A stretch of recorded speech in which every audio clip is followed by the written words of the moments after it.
പുതിയൊരു വീഡിയോയിലേക്ക് സ്വാഗതം. ആരാധകരെല്ലാം കാത്തിരിക്കുന്ന വേൾഡ് കപ്പിലെ അർജന്റീനയുടെ ആദ്യ മത്സരത്തിനായി നാളെ കളത്തിലിറങ്ങുകയാണ്. അൾജീരിയയാണ് നാളത്തെ മത്സരത്തിൽ അർജന്റീനയുടെ എതിരാളി. ഇന്ത്യൻ സമയം രാവിലെ 6:30-ക്കാണ് മത്സരം ആരംഭിക്കുന്നത്. നിലവിൽ അൾജീരിയയുടെ കോച്ചും താരങ്ങളുമെല്ലാം നല്ല ആത്മവിശ്വാസത്തിലാണ് ഉള്ളത്.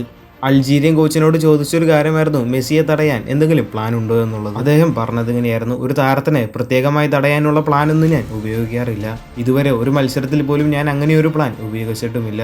നല്ലൊരു ടീമോടെ തന്നെ കളിക്കളത്തിൽ പോരാടുക, മികച്ച പ്രകടനം കാഴ്ചവെക്കുക. ആ ഒരു ടീം വർക്ക് ഗ്രൗണ്ടിൽ കാണേണ്ടതുണ്ട്. ഗോൾ അടിക്കുന്നതിനേക്കാൾ കൂടുതൽ പ്രാധാന്യം ഗോൾ അടിപ്പിക്കാൻ നോക്കാതിരിക്കുന്നതിലാണ്. ഞങ്ങൾക്ക് വിജയിക്കാൻ സാധിക്കുമെന്ന പ്രതീക്ഷയോടെ തന്നെയാണ് ഞങ്ങൾ കളത്തിലിറങ്ങാൻ വരുന്നത്. ഈ ഒരു വേൾഡ് കപ്പിൽ തന്നെ ഒട്ടനവധി മത്സരങ്ങൾ നമ്മൾ കണ്ടതുമാണ്. മത്സരത്തിന് മുൻപ് അൾജീരിയയുടെ കോച്ച് പറഞ്ഞ വാക്കുകളാണിത്. അടുത്തൊരു വാർത്ത ISL-യുമായിട്ട് ബന്ധപ്പെട്ട ഒരു അപ്ഡേറ്റ് ആണ്. AIFF-ന്റെ ഡെപ്യൂട്ടി സെക്രട്ടറി ജനറലായ M സത്യനാരായണൻ ഒരു കാര്യം വ്യക്തമാക്കിയിരിക്കുകയാണ്. ISL-ന്റെ കിക്ക് ഓഫ് തീയതി അന്തിമമായി തീരുമാനിച്ചു. ISL വരുന്ന സെപ്റ്റംബർ 4-ന് ആരംഭിക്കും. ഇനി ഡ്യൂറന്റ് കപ്പിന്റെ കാര്യം നോക്കുകയാണെങ്കിൽ ജൂൺ 25 മുതൽ ജൂലൈ 25 വരെ നടക്കുമെന്നാണ് അദ്ദേഹം പറയുന്നത്. മറ്റൊരു കാര്യം എന്താണെന്ന് വെച്ചാൽ അടുത്ത 4 വർഷത്തേക്ക് ISL നടത്തുന്നത് ക്ലബ്ബുകൾ നയിക്കുന്ന മോഡലിലാക്കാൻ AIFF സമ്മതിച്ചിട്ടുണ്ട്.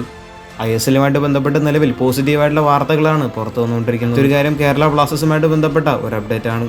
നിലവിൽ പുറത്തു വരുന്ന വാർത്തകൾ അനുസരിച്ച് കേരള ബ്ലാസ്റ്റേഴ്സ് ഇതിനകം കരാർ സംബന്ധമായ കാര്യങ്ങളിൽ പ്രവർത്തനം തുടങ്ങി കഴിഞ്ഞിട്ട് അണിയറയിൽ നിരവധി താരങ്ങൾക്കായി ചർച്ചകൾ നടത്തുന്നുമുണ്ട്.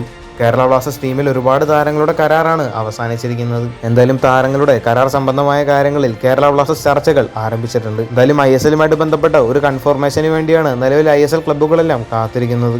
കൂടുതൽ ഫുട്ബോൾ വാർത്തകൾ അറിയാനായിട്ട് ചാനൽ സബ്സ്ക്രൈബ് ചെയ്യുക. അടുത്തൊരു വീഡിയോ ആയിട്ട് നമുക്ക് വീണ്ടും കാണാം.